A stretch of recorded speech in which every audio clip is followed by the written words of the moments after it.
নমস্কার, সবাই কেমন আছেন? আমি সোমা, কানাডা কথার আরেকটি নতুন ভিডিওতে আপনাদের সবাইকে স্বাগত।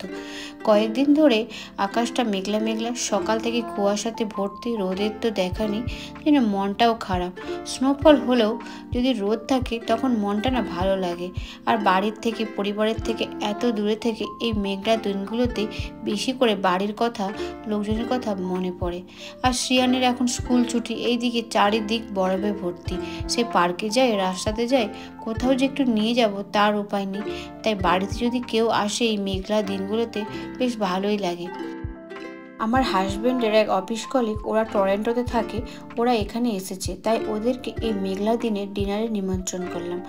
আগের উইকে আমরা বাংলাদেশি মার্কেটে গিয়েছিলাম, ওখান থেকে একটা গোটা ইলিশ কিনে এনেছিলাম, ওটাই ফ্রিজে আছে, ভাবলাম ওটাই আজকে বানাবো। আমাদের বাড়ি থেকে বাংলাদেশি মার্কেটটা একটু দূরে, তাই আমরা যখন ওই দিকে যাই গোটা মাছ কিনে নিয়ে চলে আসি বা মাঝে মাঝে কেটেও নিয়ে আসি। এখানে মাছ বলতে সব কিছু ফ্রোজেন মাছ, তবে সব ধরনের মাছ পাওয়া যায়। সে মোরলা মাছ থেকে শুরু করে ট্যাংরা মাছ, পাবদা মাছ, বাটা মাছ আর বড় বড় কাতলা, রুই সবই পাওয়া যায়। আমরা যেদিন বাংলাদেশি মার্কেটে গিয়েছিলাম ওই দিন খুব তাড়া ছিল বলে সেভাবে ভিডিও করে উঠতে পারিনি, কিন্তু সামনে একদিন ভিডিও বানাবো এই মার্কেটের ভেতরে মাছ ছাড়া আর কি পাওয়া যায়। আর ইলিশ মাছও ছোট থেকে বড় সব ওজনেরই পাওয়া যায়। তো কোনো আবার ইলিশ মাছ দুটো একসাথে প্যাকিং করা থাকে, আর কোনো ইলিশ আবার ওগুলো ছোট সাইজে হয় একটু, আর কোনো ইলিশ মাছ একটু বড় সাইজের একটাই গোটা থাকে। তো আমরা একটা মাছই এনেছিলাম ওখান থেকে। আর এই বাংলাদেশি মার্কেটে গেলে আমার তো মাছ ছেড়ে বাড়ি আসতে ইচ্ছে করে না, কারণ এখানে তো সেভাবে মাছও পাওয়া যায় না। তো এখানে গেলে মনে হয় সব মাছগুলো একটা একটা উঠিয়ে বাড়ি নিয়ে চলে আসি। দামগুলো মাছের ওজন অনুপাতে হয়, যেমন 500 থেকে 700 গ্রাম সাইজের মাছের দাম ওই 2000 আইএনআরের মতন, আর 1 কিলোর উপরে মাছগুলোর দাম হয় প্রায় 2500 আইএনআরের মতন। তো ভাবলাম আজকে ইলিশ মাছ বেগুন দিয়ে সর্ষে ইলিশ বানাবো, কিন্তু ঘরে দেখলাম বেগুন নেই, তাই শ্রিয়ানের বাবাকে পাঠালাম আমাদের পাশেরই একটা মার্কেটে, সেবন ফুড বলে, ওই ধরুন পাড়ার দোকানের মতন, যখন টুকটাক কিছু দরকার পড়ে ওখান থেকে আমরা কিনে নিই। তো ওর বাবা সকাল সকালে গিয়ে মার্কেটটা করে নিয়ে আসলো। আর দেখুন রাস্তাগুলো তখনও বরফে ভর্তি। আর আগের ভিডিওতে আপনারা তো গাছগুলো দেখেই বুঝতে পারছেন, আগের ভিডিওতে দেখেছেন কুয়াশা পড়ে পড়ে গাছগুলো কি সুন্দর দেখতে হয়েছে।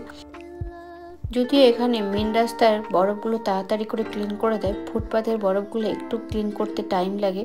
তো এখন বরফের উপর দিয়ে সবাই যাতায়াত করছে। আমাদের বাড়ি থেকে এই মার্কেটটা যেতে ওই 5 মিনিটের মতন টাইম লাগে, কিন্তু এই ঠান্ডার সময় হাঁটতে হলে আপনার এই 5 মিনিট টাইমটা প্রায় সেই 15-20 মিনিটের উপর লেগে যাবে। খুবই ঠান্ডা, তার উপর এই বরফের মধ্যে দিয়ে হাঁটা, দুটোই কষ্ট। আর বাজারে একটা জিনিস কিনতে গেলে তার সাথে আরও 10টা জিনিস যোগ হয়ে যায়। এর বাবাকে বলেছিলাম একটু কলা আনতে, তার সাথে আপেল আনতে। এখানে আবার অনেক ধরনের আপেল পাওয়া যায়, আর সেদিন আবার এখানে আপেলগুলোর একটু সেল প্রাইসে দিচ্ছিল।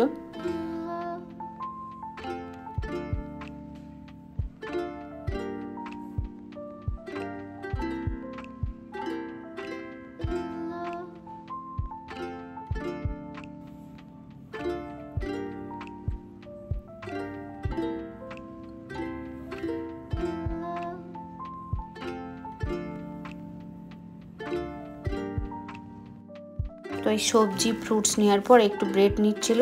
তো এখানে অনেক ধরনের ব্রেড পাওয়া যায়। তো এখানে যেমন ব্রেডেরও অনেক ভ্যারাইটি আছে, ফ্রুটসেরও ভ্যারাইটি আছে, আর চিকেন, এগ, মিল্ক সব কিছুরই ভ্যারাইটি আছে। তো আমরা তো যেহেতু ইলিশ মাছ খাবো, শ্রিয়ান তো ইলিশ খায় না, তো ওর জন্য একটু চিকেন এনে রেখেছিলাম। এখানে আবার ছোট থেকে বড় সব সাইজেরই চিকেন পাওয়া যায়। চিকেনের লেগ পিস থেকে শুরু করে ব্রেস্ট, পুরো হোল চিকেন। আর তাছাড়া দেখুন মিল্কেরও বিভিন্ন থাকে, এখানে পার্সেন্টেজ হিসেবে মিল্ক বিক্রি হয়। আর এগেরও নর্মাল থাকে, অর্গানিক এগ থাকে, ওমেগা 3 থাকে, সব কিছু বিভিন্ন ভ্যারাইটির সব জিনিস থাকে। তা আপনি আপনার পছন্দ মতন জিনিস নিতে পারবেন এখান থেকে। আমাদের এই সেবন মার্কেট থেকে মিল্ক, এগ, বানানা, অ্যাপেল, ব্রেড, ধনেপাতা আর বেগুন এই কয়েকটা জিনিসই কিনেছিল। তো কিনে তাড়াতাড়ি করে বাবা বাড়ি চলে আসলো, কারণ বাড়িতে এসে ওই ইলিশ মাছটা তো আবার কাটতে হবে।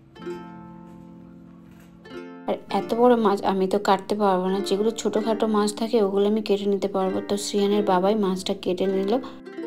আর এখানে মাছ কাটাটাও খুব ঝামেলার কাজ, কারণ মাছের আঁশ পরিষ্কার করে ভালো করে চারধারে ছিটিয়ে পড়ে মাছের আঁশ পরিষ্কার করতে গেলে, আর ভালো ছুরি চাই, নাহলে মাছ কাটাও একটা ঝামেলা আছে পুরো মাছ। আর এই মাছগুলো যেহেতু ফ্রোজেন থাকে, শক্ত হয়ে থাকে মাছগুলো।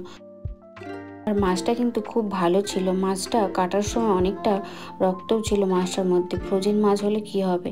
আর এদিকে আমি দেখুন সন্ধ্যে 6টার সময় রান্না বসিয়েছি। ডালটা প্রথম ভেজে নিচ্ছি, মুগের ডাল হবে, তার সাথে আলু পোস্ত, পনিরের তরকারি, মটর পনির করব, চাটনি আর বেগুনি আর ফুলকপির পকোড়া, এগুলোই আজকে ছিল। তো সব আমি আগে কেটে নিয়ে একসাথে তারপর আমি রান্নাটা শুরু করি, তাহলে তাড়াতাড়ি করতে সুবিধে হয়।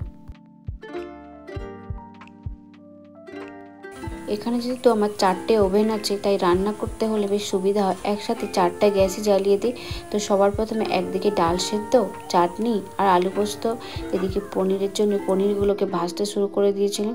আর দেখুন এই আলু পোস্তর মধ্যে একটুখানি কাঁচা সর্ষের তেল দিলে বেশ ভালো লাগে। তবে আমাদের সব রান্নাই খুবই হালকা হয় আর ঝাল মশলাও খুবই কম থাকে, কারণ বাচ্চা থাকে তো বাচ্চাও খায়, তো ওর কথা ভেবেও রান্না করতে হয়। আর এইদিকে দেখুন বেগুনটাকেও ভেজে নিয়েছি। আর ইলিশ মাছটা আমরা কাঁচা খেতে পারি না, একটু হালকা ফ্রাই করে নিই। কুকারের মধ্যে কালো জিরে আর কাঁচা লঙ্কার ফোড়ন দিয়ে ওর মধ্যে সর্ষে ইলিশটা করেছিলাম। আর সবার শেষে পকোড়াগুলো ভেজে নিচ্ছিলাম আর ভাতটা করে নিয়েছিলাম। এগুলো করতে করতে মোটামুটি 8টার দিকে সব শেষ হয়ে গিয়েছিল। আর এরা হলো আমার হাজব্যান্ডের অফিস কলিগ সুমন আর সঞ্চারী, টরন্টো থেকে এসেছে কয়েকদিনের জন্য। আর তার সাথে রাজীবও আছে আমাদের। নাই ভাই করো, ওয়াইন করো, ওয়াইন করো, কেমন করে ওয়াইন করো।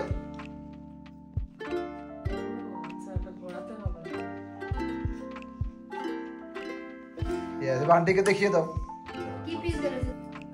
তো ওকে দেখিয়ে বোঝা যাচ্ছে ও ওদের সাথে কতটা এক্সাইটেড, কত খেললো ওদের সাথে, ও খুব মজাও পেয়েছে। কেউ আসলে ওর খুব ভালো লাগে বাড়িতে। তারপরে সব খাবারগুলো সাজিয়ে গুছিয়ে নিলাম। তবে কি বলুন তো, আমাদের দেশের বাড়িতে যেমন সবাই আসলে সবাইকে প্লেটে সাজিয়ে গুছিয়ে খেতে দিই, কিন্তু এখানে সেরকম নয়, সব কিছু এক জায়গায় নিয়ে নিই, তারপর সবাই সবার মতো নিয়ে একসাথেই আমরা খেতে বসে যাই। সুমন আঙ্কেল কোথায়? গুড নাইট বলে এসো, কাছে গিয়ে বলে এসো। আজকের ভিডিওটি এখানেই শেষ করলাম, সামনে আরও অনেক নতুন নতুন ভিডিও নিয়ে আসবো। আজকের ভিডিওটি ভালো লাগলে অনুগ্রহ করে একটু সাবস্ক্রাইব করবেন এবং আপনার বন্ধুদের মধ্যে শেয়ার করে দেবেন প্লিজ। সাথে লাইক আর কমেন্টে জানাবেন কেমন লাগলো আপনাদের। সবাই ভালো থাকবেন, ধন্যবাদ।